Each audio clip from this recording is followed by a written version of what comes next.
doesn't mean the pain never existed. It means the damage no longer controls our lives, not salmon. Emotional exhaustion. It's that soul-crushing weight that makes even getting out of bed feel impossible. It's the mental and emotional depletion that seeps into every part of your being, leaving you drained, disillusioned, and ready to give up. If you're feeling it right now, I want you to know I understand because I've been there. For 7 long years, I was caught in the relentless grip of a federal prosecution.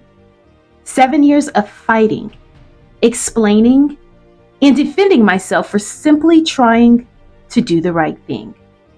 The government came after me, not because I was guilty, but because I tried to fix a broken system. Instead of being as someone who was trying to make things right, I was treated as the enemy. The stress was unimaginable. Each day felt like a battle, a war that never seemed to end. And the pressure wasn't just in the courtroom or in the legal documents. It was in my mind and in my spirit. The fear, the anxiety, and the weight of uncertainty made it hard to even breathe at some times. The toll it took on my body was something I never expected. I lost over 80 pounds, not because I was trying to, but because the stress was literally eating me alive.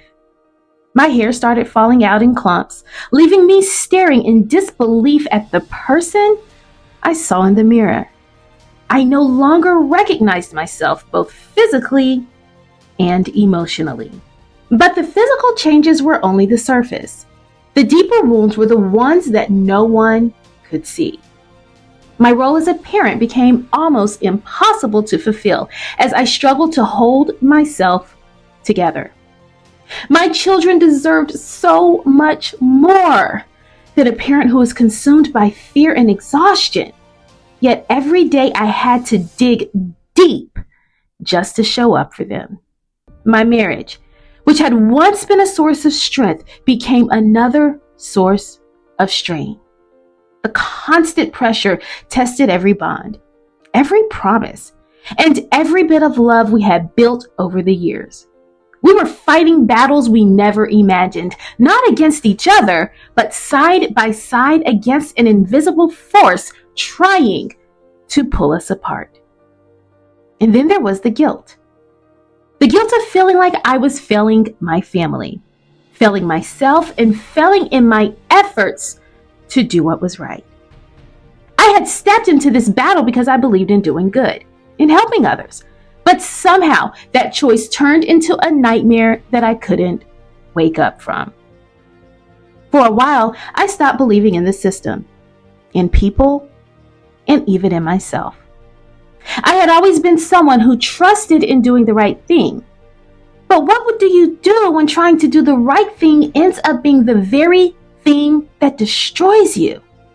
That was the question I wrestled with every single day. The emotional exhaustion was real, and it was all-consuming.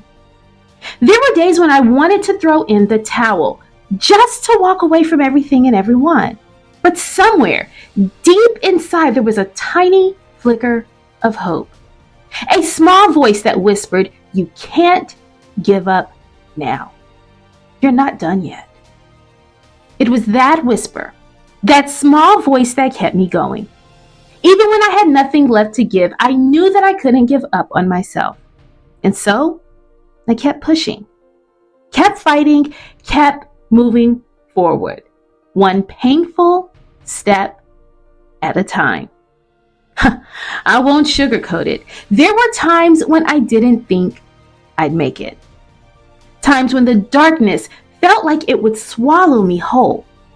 But as I look back now, I realize that those moments of complete and utter exhaustion were also moments of transformation. Because it's in the deepest, darkest places that we find out what we're really made of. I found strength that I didn't know I had. I discovered resilience that I never thought possible. And slowly, very slowly, I began to rebuild myself from the inside out. It wasn't about pretending everything was okay. It was about acknowledging the pain, facing it head on, and choosing to keep going anyway. That's the thing about emotional exhaustion. It wants to break you, to convince you that there's no way out. But sometimes the only way to overcome it is to push through, even when every part of you wants to give up.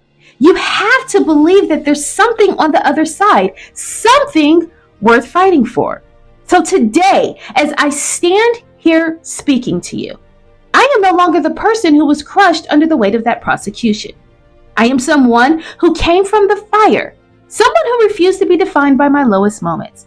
I chose to rise, to keep moving, and to find purpose in the pain. And now, I reach an international audience with my message of resilience, transformation, and hope. Because that's the power of refusing to give in to emotional exhaustion. It turns your pain into your power. It turns your struggles into your story. I could have chosen to give up, to let those 7 years of hell break me completely. But I made a different choice. I chose to see the exhaustion as a test, a challenge that would not only change me, but would allow me to change the world around me. So if you're feeling emotionally exhausted today, know that you are not alone. I see you. I understand you. And I know the weight you're carrying. But I also know that this exhaustion is not the end of your story. Sometimes emotional exhaustion is just a sign that you've been carrying too much for too long. It's okay to put some of it down, to take a breath, to pause. It doesn't mean you're giving up. It means you're gathering strength to keep going. You are not weak for feeling tired. You are not broken because you've been brought to your knees. Sometimes it's in those moments of complete exhaustion that we discover what we're truly capable of. Your journey isn't over. The exhaustion you feel right now is simply a chapter in your story, not the conclusion. There is so much more waiting for you on the other side if you refuse to give in. Remember that every step you take, no matter how small, is progress. Every day you choose to keep going is a victory. You don't have to have it all figured out right now. You just have to keep moving forward. Let the emotional exhaustion teach you, transform you, and make you stronger than you've ever been before. You are capable of so much more than you realize. Trust yourself. Trust your journey.